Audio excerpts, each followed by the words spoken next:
আজকে তার গৌরবময় দিন।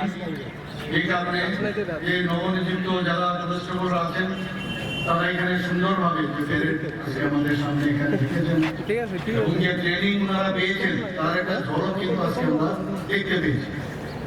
এবং আমি আবার ওনাদেরকে বিশেষ করে আন্তরিক শুভেচ্ছা ও অভিনন্দন জানাচ্ছি।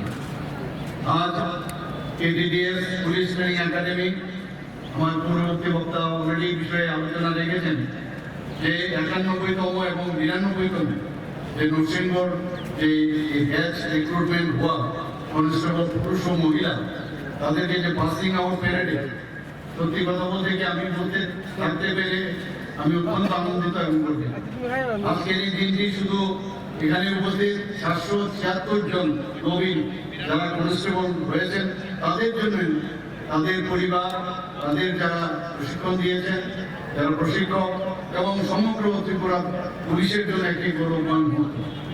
আপনাদের মধ্যে অনেকে হয়তো পরিবারের প্রথম চাকরি পেয়েছেন। আপনাদের এই সাফল্য শুধু ব্যক্তিগত অর্জন নয়, এটি আপনাদের পরিবারের জন্য গর্ব। এবং যারা এখানে অভিভাবকরা আছেন, ফ্যামিলি মেম্বার্সরা আছেন, নিশ্চয়ই তারা আজকে গর্ববোধ করছেন।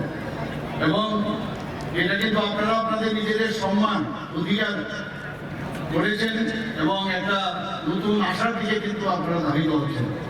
আমি বিশেষভাবে আপনাদের পরিবারবর্গকে তার জন্য ধন্যবাদ জানাই, কারণ তাদের দেশ এবং সমর্থন ও তাদের যে অনুপ্রেরণা, তাদের জন্য আজকে এই যে সাফল্য আপনারা পেয়েছেন, তাদের কারণেই সেই বিষয়টা আজকে এখানে আপনারা এখানে আজকে প্যারেডে হতে পেরেছেন এবং পুলিশ কনস্টেবল হিসাবে ত্রিপুরা পুলিশ আজকে